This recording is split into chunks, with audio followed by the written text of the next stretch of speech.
C'est une soirée où l'histoire du Kasaï oriental connaît un nouveau tournant grâce aux résultats d'un leadership à la fois visionnaire et pragmatique.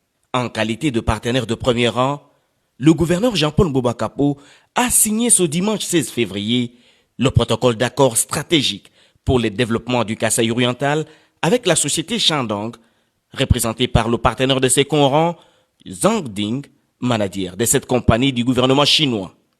Dans ce protocole d'accord comprenant 21 articles, les deux parties ont convenu de sceller le développement du Kasaï oriental dans le secteur agricole, la construction des infrastructures, dont les écoles, les hôpitaux, les maisons sociales et les bâtiments administratifs, a fait savoir le ministre du Plan AI, Daniel Kazadi, qui a présenté l'économie du document. Zhang Ding, manager de l'entreprise chinoise, a salué l'enthousiasme de la population partout où il est passé, avant de rassurer que la province de Shandong est résolue à accompagner le gouvernement provincial.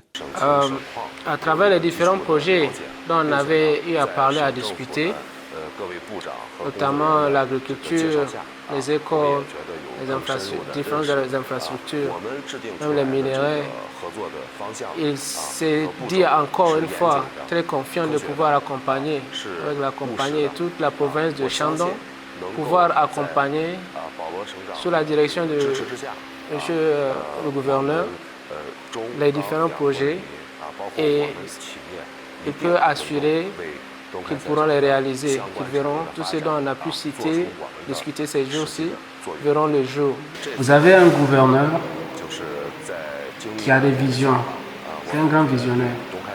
C'est quelqu'un qui se soucie de la population, de l'évolution surtout de cette province.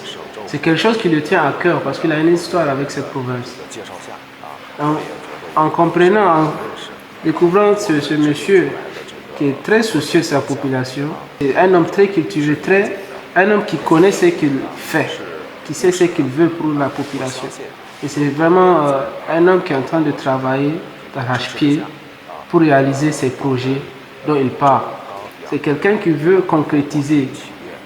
Il veut montrer à la population que ce qu'il dit, c'est ce qu'il est en train de vouloir faire. En tout cas, avec lui, sous sa gouvernance, vous pouvez en tout cas vous dire que les choses vont évoluer.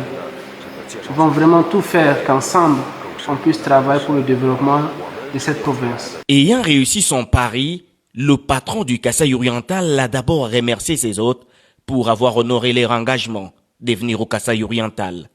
Jean-Paul Mbouba-Kapo entend par ailleurs conduire le présent protocole d'accord à un jumelage entre sa province et celle de Shandong, tout en promettant une parfaite collaboration. C'est vrai, ils avaient promis qu'ils viendront au Kasaï oriental. Maintenant qu'ils ont concrétisé leur voyage, en tout cas, je suis très flatté. Cela montre l'intérêt qu'ils ont porté avec ma province et le souci de pouvoir nous accompagner pour booster son développement.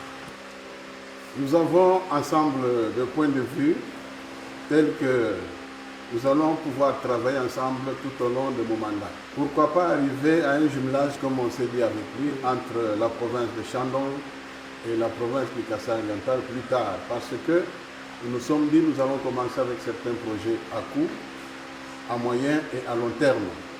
Oui, pour le reste, je voudrais que nous puissions vraiment nous souder, travailler la main dans la main, solidifier nos rapports entre la province du Kasaï oriental et celle de Shandong. Je voudrais vous souhaiter vraiment un très bon retour après avoir passé un très bon moment dans notre province du Kasaï oriental. Cette cérémonie s'est déroulée dans la salle des réunions du gouvernorat de province en présence de quelques experts et ministres provinciaux ainsi que la délégation chinoise. Les visiteurs de marque de Jean-Paul Mbouba-Kapo ont eu 6 jours de terrain pour visiter les différents sites où seront construits les écoles, les hôpitaux, les maisons sociales et les bâtiments administratifs. Ils ont également apprécié les sites agricoles favorables à l'agriculture mécanisée. Sans oublier la chute de Tchibassa qui attend à recevoir une centrale hydroélectrique. Toutes ces tournées de terrain ont été sanctionnées par des réunions techniques